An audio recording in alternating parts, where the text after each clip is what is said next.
Thank you so much for joining us for our series of virtual in-conversation events. We are incredibly grateful to all of the creatives and artists who shared their time, their wisdom and their experience with us. It's easy to ask in the face of a global pandemic, why do the arts matter? But the truth is that theatre is as old as civilization itself. It's a place where we learn, we explore, and we share our common humanity.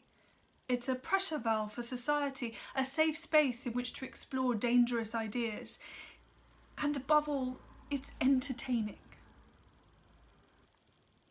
At Dark Unicorn Productions, we rely very heavily on the support of our wonderful patrons to continue our work. You can join them and become a patron of the arts yourself by joining our scheme, which starts at just £50 per year to become a rainbow unicorn. Be part of the Dark Unicorn family.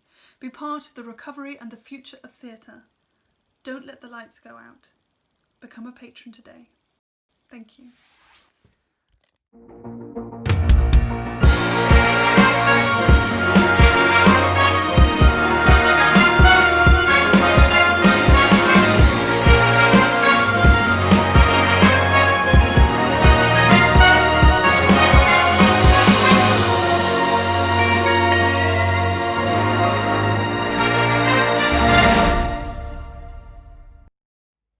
Hello, and welcome to another edition of Dark Unicorn in Conversation. My guest today has been a familiar sight on our screens over the past 4 decades in a variety of character roles, ranging from the Maureen Lipton sitcom Agony, Del Boy's unflappable doctor in Only Fools and Horses, and perhaps her best known role, that of the malign camp administrator Miss Hassan in the prisoner of war drama Tenko. She's also a veteran of the stage across the UK and Europe. She's a director and a singer under the musical direction of her husband, the BAFTA award-winning composer and founder of the Flying Pickets, Ric Lloyd. She is Josephine Lloyd-Welcome. And as we spoke a few weeks ago, I was able to ask her about her current project, which sees her up in the north of England for the next few months. Jo, at the time of recording, you are up in the north of England filming. Are you able to tell us anything about that? No. Are you? Okay, that's no. That was unfortunately had to be a concise answer. That's fine. I thought that might one be of those things. Put it that way. Are you able to talk without giving anything away about how different things are filming in the middle of a pandemic? Yes, I can at least have a go at that, because things will take a lot longer. There'll be not, of course, many use of extras, as a lot of people have probably found out in filming television. So you have to cut down on that sort of thing. And also probably a minimum of crew as well. I think testing is also the other thing that you have to do frequently, just to make sure that everybody stays safe and it doesn't shut down the production, basically. Is the production basically operating in its own bubble? Yes. Moving all the way back, was creativity a part of your upbringing? When did you realise you had to be a performer? Oh, that's a difficult one. Well, I guess I'd always played the clown when I was young, so it was a sort of notice me syndrome, really. I guess I did like, trying to make people laugh. I generally do that without really trying. And I guess when I was about, I don't know, maybe 7, 8, that sort of time, yeah, I realized there were things that I wanted to do. It moved between creating things physically, like painting, music, playing piano, and then, of course, making things up, your own scripts and who you are, etc., etc. Dressing up, of course, like a lot of children do if they're into that sort of thing. Yes, so quite a young age, single figures. Well, are you from a performance background, or your family in any way connected? Or Yes, part of my family is. On my mother's side, she studied ballet, but again, her career and her other things that happened in her life got hit by the Second World War. And my grandmother always played the piano, so it was that home entertainment number, really, at that point. And how did you train? Were you a drama school grad, or did you go straight into the Partly, industry? yes, I did bits and pieces basically, and I did some summer courses at the RSC, at the RADA, and some at Webber Douglas, and some with a workshop group that were dancers and actors, basically run by a dancer and actor. Yeah. Something I've been talking about with a lot of the actors that have come in here is that we've had people who've had all come into the industry in all sorts of different ways, about whether or not you think that a sort of conservatoire type training is essential for people going into the business. I think there are a few people that haven't done any of that, really. They've just been, I guess, if you like, naturally drawn to it and naturally creative and productive right from the start. So they just have a gift for it. I'm not going to name any, but I mean, you know, we know that there are people in the business who are like that. They just have a gift and they don't seem to need any background training in it at all. Or rather, they find their way through it if needs be.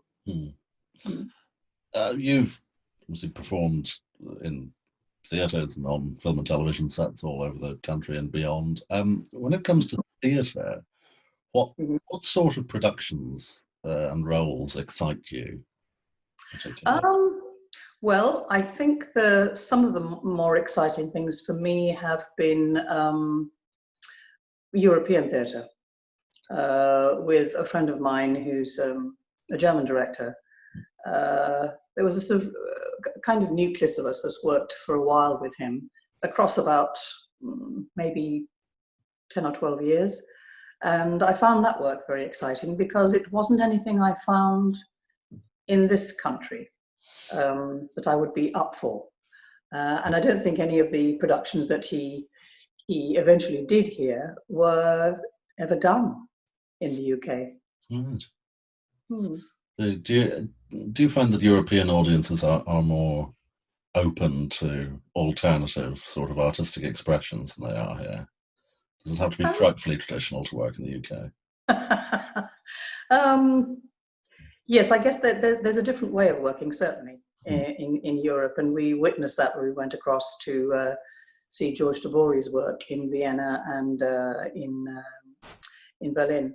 So they have everything right from the start. In other words, they go in for rehearsals off the book, and they go into a fully dressed theatre, if you like, all the scenery's there and everything else, and their rehearsal room is exactly the same as what it's going to be like on the stage. Everything is set up like that. So it's quite it is very different. And of course, they have a lot more time. The biggest thing I found was that they had reams of time to do this. Now, in terms of television, you became a very familiar face to a lot of people in the 1980s. First of all, with series 2 of Agony, and then, of course, with Tenko, which still has a huge sort of gets rerun a lot. Do you find there's a burden that comes with being associated with what's a rather iconic series? No, I don't think it's a burden actually at all. I've never viewed it as that. I've always found it sort of, I'm slightly bemused that people follow it so stringently, put it that way. But you know, people do, and if they really like a series and they like the characters in it, they'll watch it many times.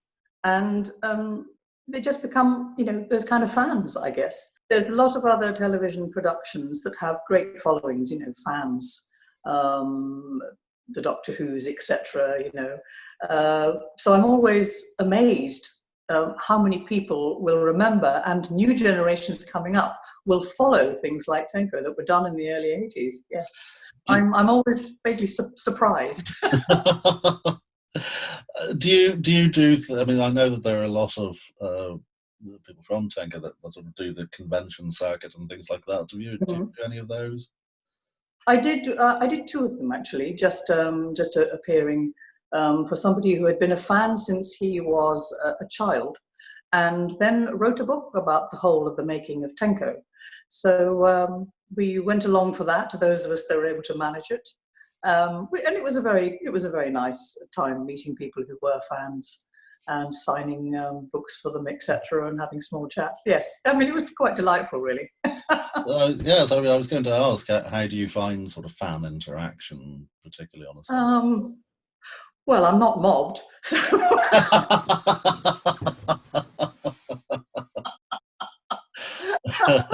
Well, I suppose events like that, you know, you're going to get people who want to be there to see people associated with that. Yes, I mean, I think I also went along for one that was Only Fools and Horses, and that has a huge following, even though I was only in the one episode of it. But because it gets shown very frequently. I'm associated with that, so I'm always the doctor, and people quote this whole scene to you that you were in, so I never have to remember my words. They do.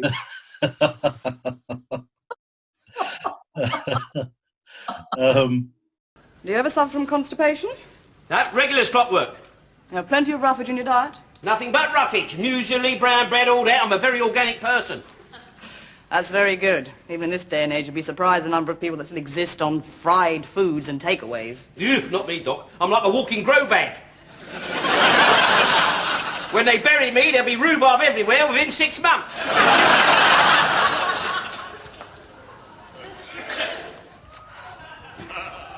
Mr. Trotter, when I said strip to the waist, I meant the top half. Did you and do you? And I would say I'm not asking you to be a spokesperson in any particular way, but did you find that there were barriers to progress for performers of colour in Britain? Yes, I think there were. I think I was probably maybe a bit more fortunate than others at the time that I was, around. In my 20s and my 30s.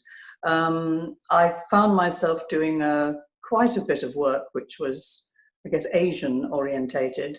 But again, in theatre and things, I found that I had more range.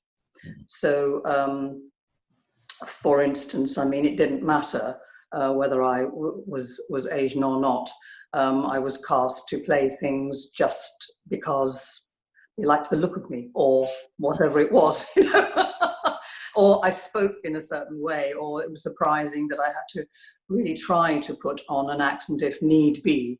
But, a sort of relatively RP accent tends to be all right with most people. So I didn't find huge barriers, although perhaps I hit them and didn't even realise it.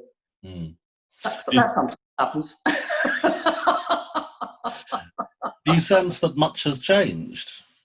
Yes, I mean, I think yes. I mean, it's much better now than it was. There's a huge range of artists of every different persuasion now, and it's lovely to see them, because I did at times think to myself, my goodness, there must be others, surely, who can do what I'm doing without having to actually think about an accent.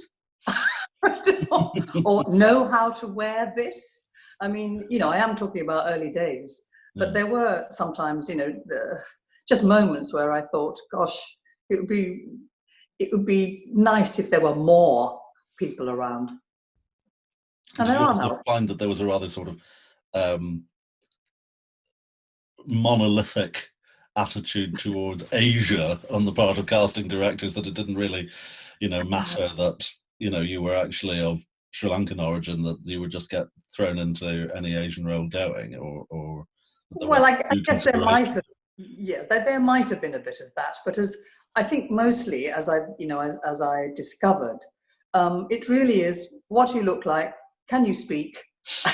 Can you read? Yes, you can. So I may have come at it from a different angle than perhaps others, but I never really, hit that block thinking, oh, I'm not allowed to do that or anything. I think because my theatre experience had so much more largesse about it, really. Yeah. Mm. You also direct for theatre, and I was certainly privileged enough to see the production of the one-woman show you directed a year or two back about Marilyn Monroe. Yes. What attracts you to a project as a director, and how do you prefer to direct? Well, I do. I mean, I'm just cutting my teeth on sort of, small productions, really. I did enjoy doing the Marilyn, because actually it was very well written by Gwyn Edwards. And the actress who was playing that part, I thought, managed it really, really well. I was excited to see what I could do with just a one-person show. I'd done it once before for a show that went up to Edinburgh with a lovely actress called Eve Pearce, which was written by Avin Nasser. And again, it was over an hour's long show. And that's quite hard work for someone to remember everything, feel absolutely steady on their feet about being there by themselves. And I also realized how important it is for a director to make that person feel totally able to do it. That's the other thing. It's not about me as a director. It's actually, because I've got the two hats, I suppose now, I realize I like that from a director. I want them to believe that I can do it. I want them to feel that I'm able to just take that point and go, oh, how about that? And then that. So in other words, begin to actually imagine for myself and create things for myself. Yeah, so that was pretty nice.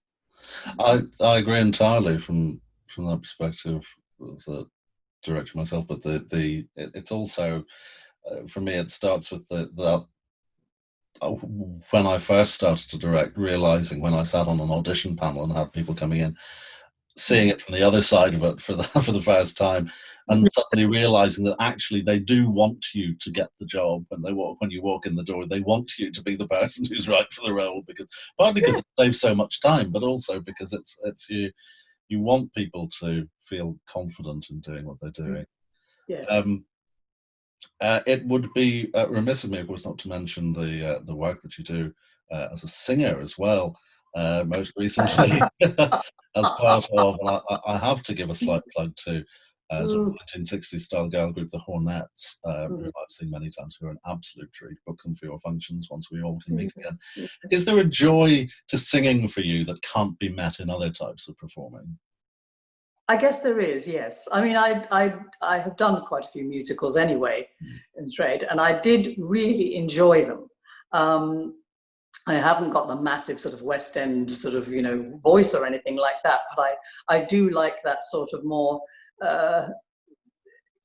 copable with business of singing in a trio, perhaps, like that. It's part of it is the show.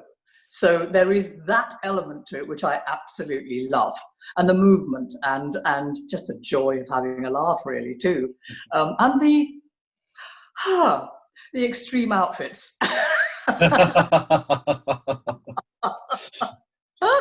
We'll be sure to put in some pictures for people so they can have a look. Yeah, no, I love all. It's dressing up time, isn't it? That's the thing. That's the great. That's a great love for me to be able to do that too. Do you find that there's a different relationship with the audience in settings like that as well? Yes, that sort of closer. I'm trying to think what to say here.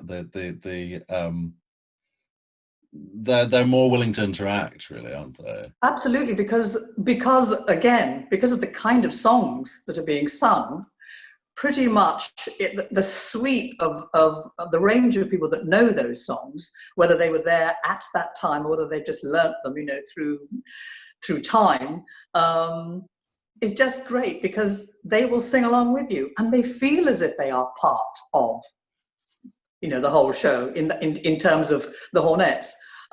Yes, it's a very I think it's a very special sort of show, and we do take time over it as well. It is to have fun with. It is to bring people in. You're not supposed to just sit there and, take it all, as it were, as a member of the audience. Of course, you interact, and that's the beauty of that one.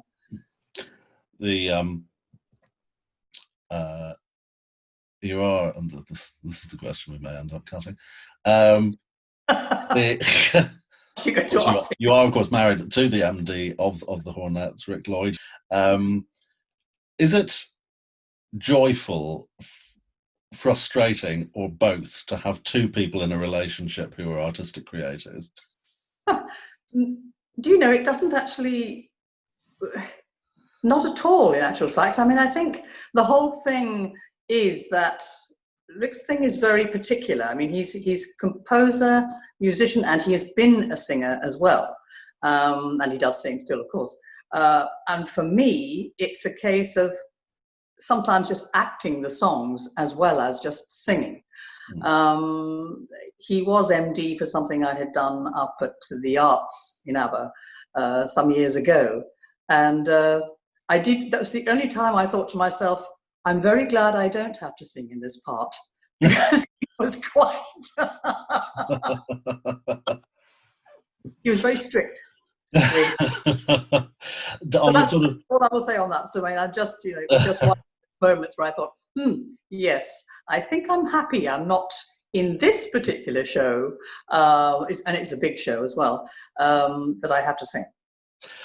On a day-to-day basis, I think there'll be a lot of people watching this who have either been in relation or are in relationships with other creative people themselves, and sometimes that works beautifully on a day-to-day basis, and sometimes there's a sort of clash. But do you find that the different types of artistry that you're both engaged in sort of complement each other very well on a day-to-day basis, or is it Yes, I think so. I mean, I do go and listen to stuff that he's actually composed and things, and he will always run things by me, as I will run things by him as well.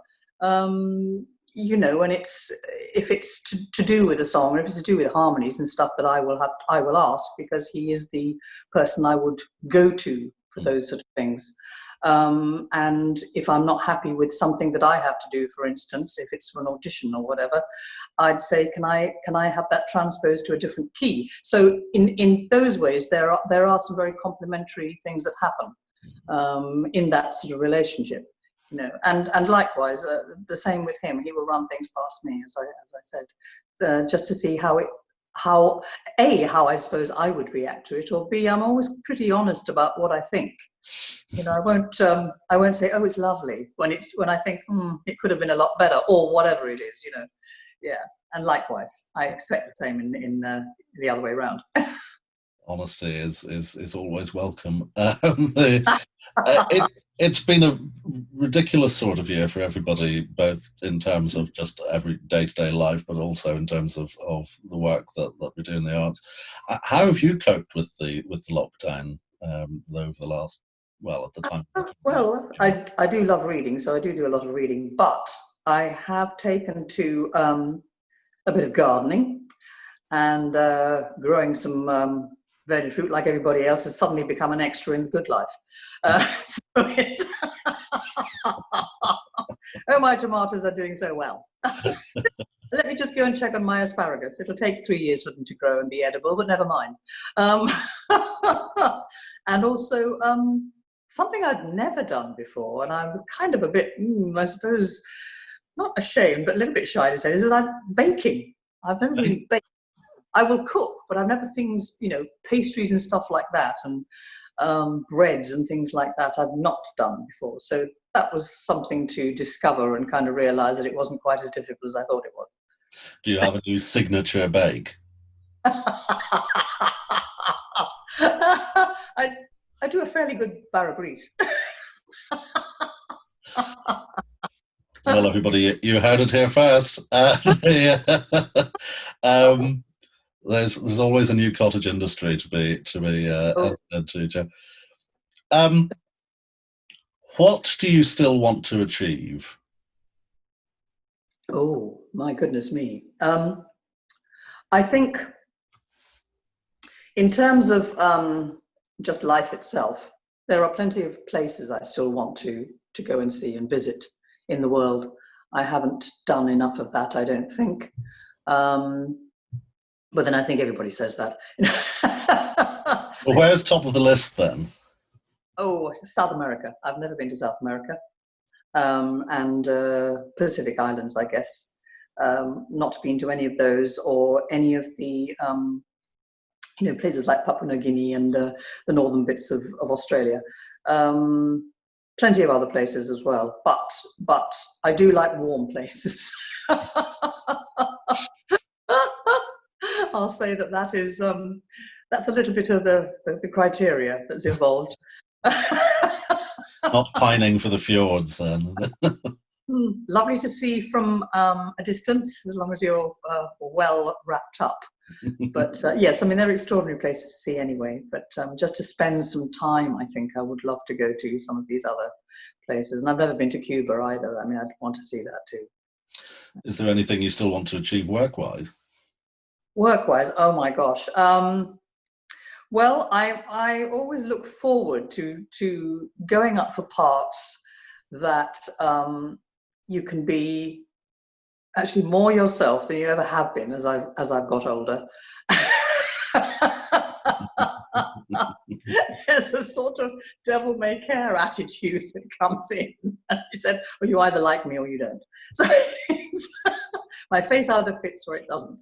So there is sort of that feeling about not being quite so angst-ridden, I think, about I must get this job or anything like that. It's I love the fact that I could just gone into this whole realm now of I don't have to worry about whether my hair's perfect or anything else. I've gone past all that now. It is quite nice to actually achieve that, reach that moment. As people who've been watching this will have heard me say each week, that one of the people who were unfortunately spirited away in 2020 was James Lipton, who founded Inside the Actors Studio in New York. And he used to round off the formal part of his interview before taking questions from outside by asking each of his subjects the same 10 questions. And I've been doing that with everybody that's come on. It's very basic stuff, don't worry.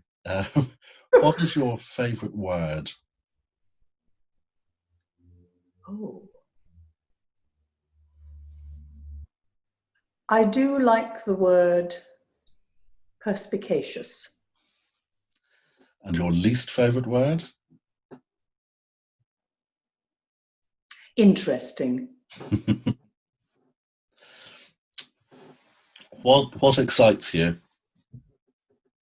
Oh, there's quite a few things that excite me, I guess. Music excites me. New music excites me. Phenomenal brains excite me. People who are able to do things that I can only dream of doing. I'm still able to do some exciting things. Bungee jumping for one. Like an entire story waiting to be told there.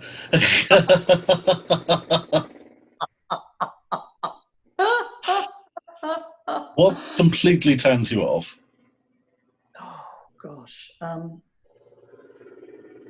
I guess there's a couple of things. I guess that's turning me off. It's when people come up and say, "I know probably people have said this to you before, but," and I want to shrink away and run out of the door.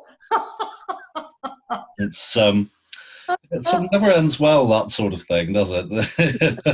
Doesn't. What sound or noise? There's one other non-favourite. Oh, yes. Where are you from? Oh.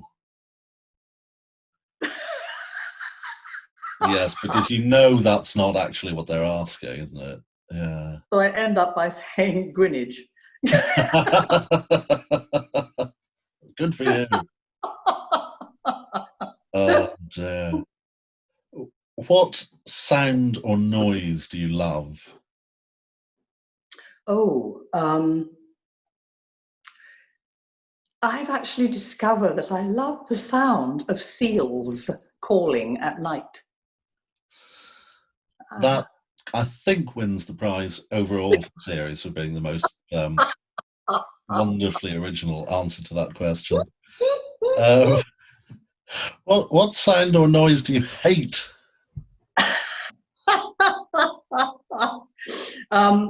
Car horns. What is your favourite swear word?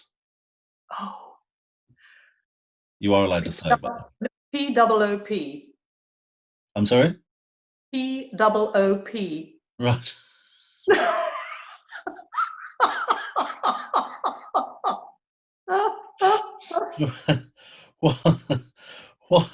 What profession other than your own would you like to attempt? Oh. A fine artist. And what profession would you absolutely never want to do?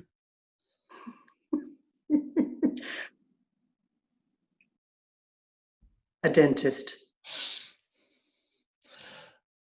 If, when the time comes, you discover whatever your beliefs may or may not have been while you were alive, that heaven does indeed exist, what would you like to hear said to you on arrival?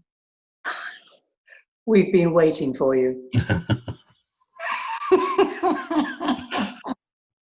We have had a small number of questions which have come into us from people outside.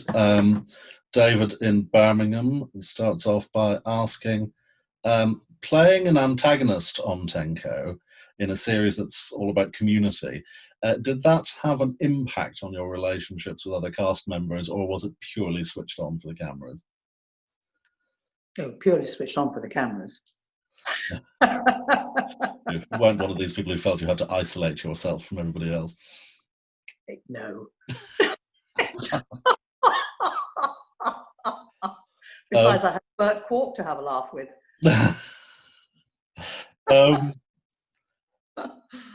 Julie from Manchester asks, have you a favourite role, or have you not played it yet? I do have a favourite role. I have played it.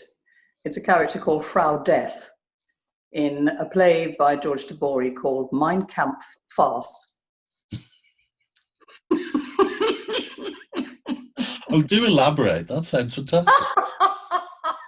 You'll have to look it up yourself, Paddy. And that goes for all the rest of you as well. Finally, Nadia from London says, what advice would you give young women seeking to make a career in the arts? And would you say that the advice you would give now would be different than that which you would have given 20 or 30 years ago? Yes, it may have done. Yes, it is quite a difficult one to answer that, actually. Now I would say, if that is what you want to do, go for it. Don't let anybody wear you down about that. If you feel that is what you want to do, make the effort to go for it. Because if you don't, you will always say, if only. I think that's what I would say to anybody. And but again, young people nowadays, have really seem to have a lot of grit to go in for these things these days. I'm not sure how much grit we all had before, but probably enough to keep us going, as it has done. Josephine Lloyd-Welcome, thank you very much indeed for taking the time to be with us. Thank you. It was a pleasure, Paddy. Thanks for asking me.